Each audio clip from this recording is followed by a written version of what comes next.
Hello Commanders, and welcome to episode 8. Today we are going to do a retrieve the data mission. This is our first retrieve the data, and we're going to do it without traps. We're going to fight everything. Retrieve the data missions. There's a balloon coming down that has data with it, as a data payload, and we need to download the files. So our job is to fortify the area where the balloon's going to land, and then defend the data while it's being downloaded. The first step is finding where it's going to land, and I'll show you some ways to do that. Key things to know about this mission is if a single husk touches the data while it's downloading, the file that it's currently downloading fails. It also damages the payload, so you can lose this mission by having too many files fail, or by having the payload destroyed. So we want to keep those husks as far as possible away from the data. Our defenses are going to be very rudimentary because the defenses are just there to buy us time so we can shoot the husks. The next time we do an RTD, we will use trap tunnels instead. And I'll show you how to do that. But this time, for those of you that like to run and gun, this is definitely a doable mission where you can do that with what you've collected already. And we'll do it. Mostly they get destroyed, but when they survive, they contain valuable store relics. Maybe we can see what's corrupting the data. The landing site is somewhere in the Alright, I don't see the balloon in the sky. You can usually see it in the sky. But that's okay, we got plenty of time, so I'm going to go save this survivor, and then we'll look again.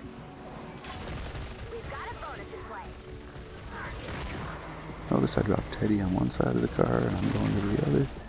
That just gives us double shooting power, because we're shooting at different husks. Teddy still sometimes steals some of my kills. He's greedy like that.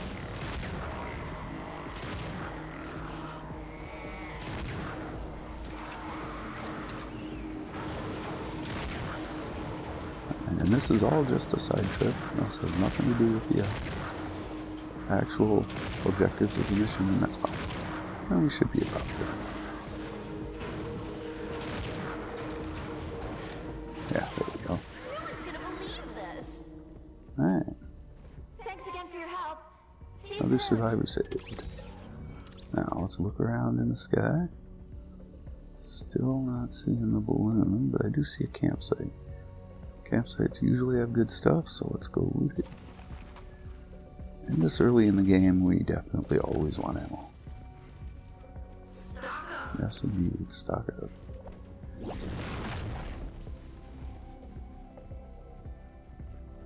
Okay, so we have plenty of time. Notice it says 16, a little over 16 and a half minutes before the balloon lands. That's plenty of time.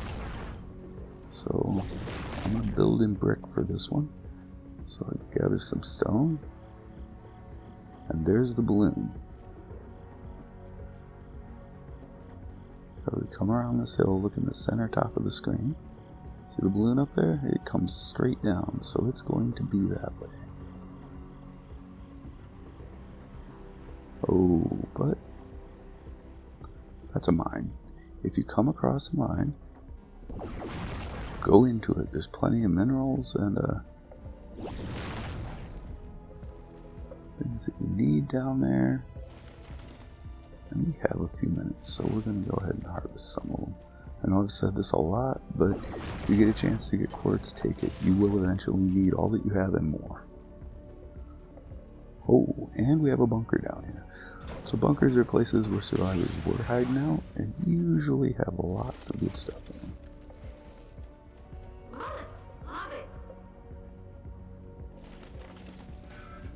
Well, I don't think I'll use the sledgehammer with this character, but I like using them with constructors. So all of those green computer panels give you metal and nuts and bolts. At higher levels, they will give you gears, and you need gears for higher level weapons to craft the higher level weapons. See that yellow glow? The blue glow is the Outlander's ability, where you can see through walls to see treasure. But the yellow glow is always there for every character, and it tells you there's a chest there. Nice. Okay.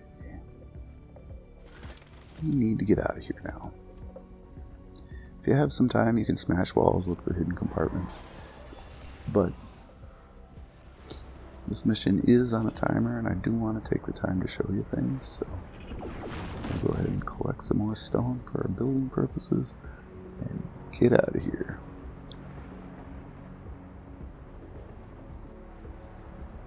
Now, one thing I didn't know before I hopped in a hole is what direction the data was, so we're going to have to look around again. But, wandering husks. Bah. Alright, let's look to the sky. Sometimes trees block your view, you gotta move around a little bit.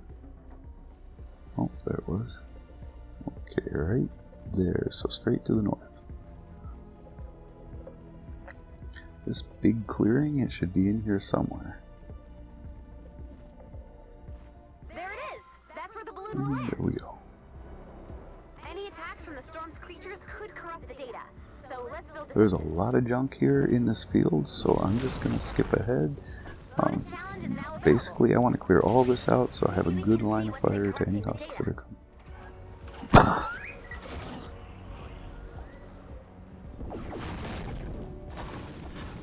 And it gives us more stone to build in.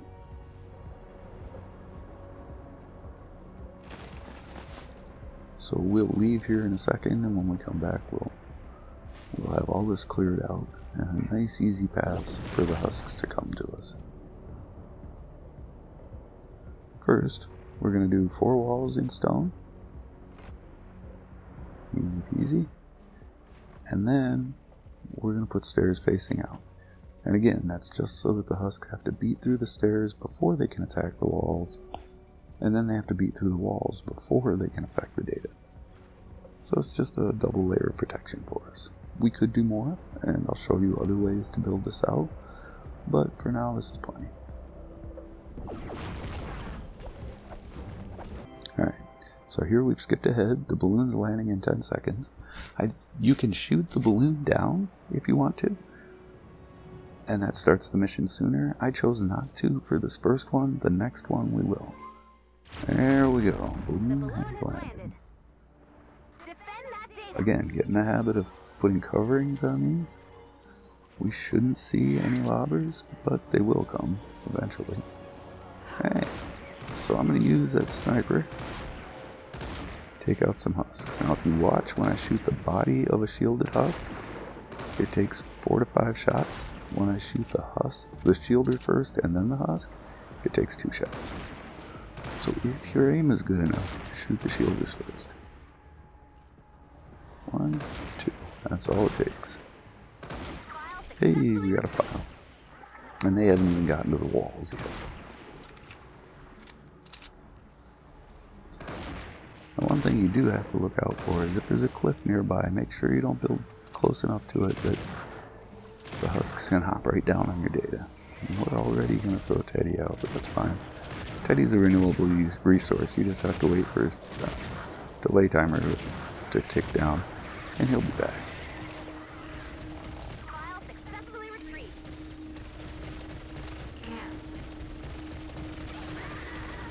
Here. Doing well.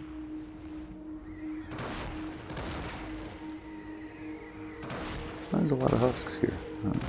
Not kidding, but not too many for one person to handle. If you have a partner, this is even easier. Now we don't want to get too crazy with the RPG. I'm going to about use it up here. I will use up all my ammo. It uses 3 rounds per shot. You can only hold a limited number of rounds, and RPGs wear out faster than normal weapons.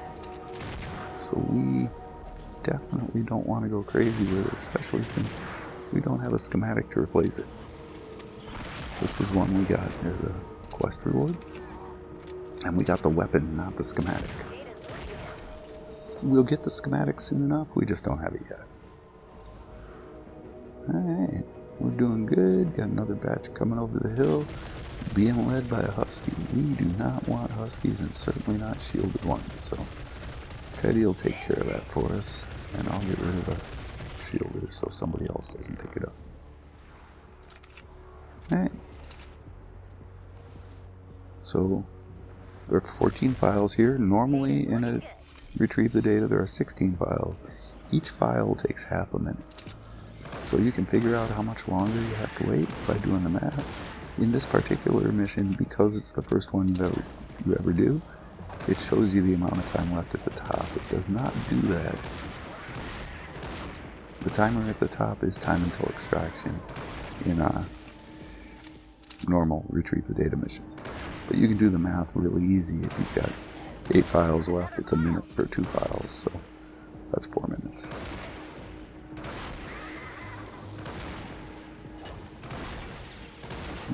Clipping right along here.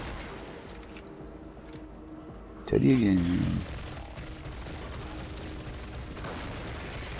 So the Outlander's ability is Teddy, but every class has abilities. Make sure you're using them as much as possible, because they don't use up your weapons and they don't use up your ammo. And they're powerful. This was not necessary. Unfortunately, I got a little carried away when I saw too many shielders. But that's a waste of RPG ammo, and we're down to what, 9 rounds? And it takes 3 per shot, so we have 3 shots left before we have to either craft ammo or quit using.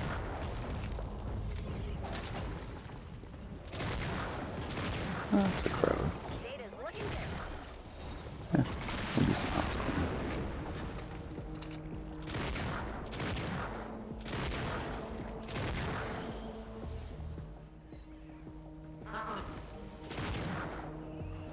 One thing you can do so that they can't hurt the walls as much is bring a constructor instead of an outlander. Constructor base abilities tend to make walls stronger. They don't all, but each constructor adds a little bit to base, and you can build up a team that will protect your walls better. Most people have a base Kyle constructor loadout. The base Kyle's in the lead, and then they swap out who supports him. But there are several good constructors, and certainly not everyone uses base Kyle as their lead.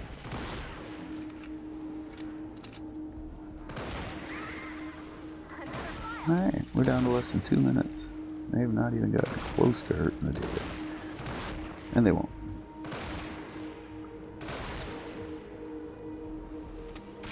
This early in the game, if you like to run and gun, this is a blast. Later on, you'll have to do a mix of traps and run and gun because the husks get more powerful. So you can't as readily just one-shot everything.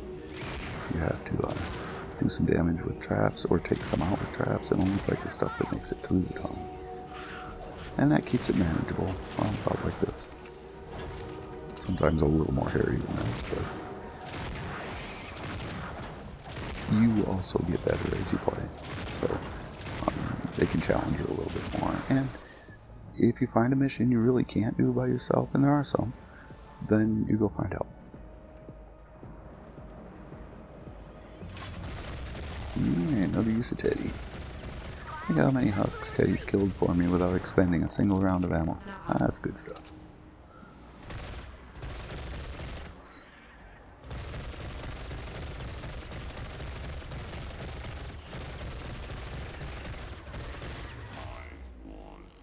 I think I mentioned, but just to be sure, look around when you're building your defenses.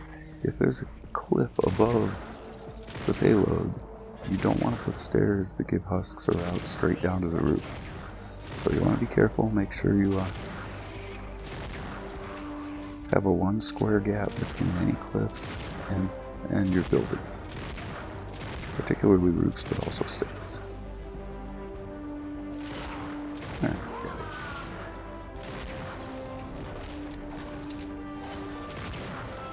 We got 5 seconds left. I'm not too worried about this. Alright, drop a Teddy for fun. Last blast Teddy. Alright. We got all of the files.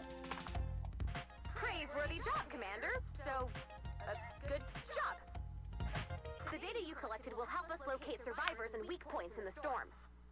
So that really is what almost all retrieve the datas are like. There are several ways to build them out, and this one is generally called the reverse pyramid. And you want to trap it up normally. I purposely didn't so that we could do the run and gun thing. The next one we'll put some traps on, and we'll also build trap tunnels. The thing is, if traps on the objective are killing the bulk of the husks, you're killing the husks too late, because they're beating on the walls while the traps are killing them. So we'll show you a bunch of different ways to set up retrieve the data, and it's a relatively common mission in Save the World. Alright, we did pretty good. We got level 3 loot. We gained some levels. So there are rewards associated with your account level, just so you're aware. And that'll be it. We'll see what treasure we got, or what rewards we got. And the big one from this reward is the ability to level up traps and weapons. You'll get to meet Clip, who is the armorer. And once you have her, then you can level up your traps and weapons, and we'll go ahead and do so you see what I mean by level up. Alright, what did we get here? Hero XP, Survivor XP, Schematic XP, and Gold. If you rescue survivors, Nice work out there. Hit me with you will get Survivor XP, even if it's not part of the normal rewards. Okay. Good attempt. I think 50% chance of showers in the late afternoon. Hey, there's my guy. Alright, so we also did the quest, One of your, I want to say, ninjas just rescued and that me. got us Clip. Good name's Cassie Lippman. Do not call me that. I hate it and it will make me angry. Call me Clip. Welcome home, Clip. You mind if I set up shop and build some weapons? Are you qualified to do that? Judging by the state of your weapons stockpile, more qualified than whoever's doing it now. No one's doing it now. Alright then, I'm hired. Good for me. There you go. And we will open this up, and it should give us trap and weapons upgrade capability. We got 1,000 schematic XP, copper deadeye sniper rifle, and a ceiling gas trap. Now those are schematics, so we can make as many of those as we want, both the sniper rifle and the gas trap. We have the ability to level up trap schematics, and the ability to level up weapon schematics. Alright, I can't believe it. so we'll go visit I'm Clip. serious. I cannot believe it. No, look, this guy. Listen to this review. Nice base, great commander. There we go. A little small, 4 stars. A little small, 4 stars? So the higher the level, the more damage it does. That is true of both weapons and traps. Commander, I reconfigured the storm shield for expansion. I was real angry when I did it, so who knows how that's gonna turn out. But if it melts down and kills us, I do not care. At least we'll be taking Big Base 42 along for the Alright, ride. so now we can inspect, and it says you can now level up. That's what we want. Okay, so we're going to level up Papa Bear because he's our best weapon. First time we level it up, we get the weapon enhancement quest completed, and we get some crafting mats. Now here's a mistake I made. I do not have the right stuff to make a Papa Bear, so I just spent all my XP on a weapon I can't craft. Now that's temporary. We'll get, I think it's rotating gizmos we're short? Yes. Third one down on the left. Remember, blasting powder can be made with coal and mineral powder, but rotating gizmos you have to find, and I have 0, I need 3 to make a Papa Bear, so we just spent our schematic XP and we're not going to get anything out of it, for the short term anyway. Well, that's it. Give us a like and a subscribe, and thank you for watching. I hope you got some value out of this. Mr. Mean Raindrop, gone.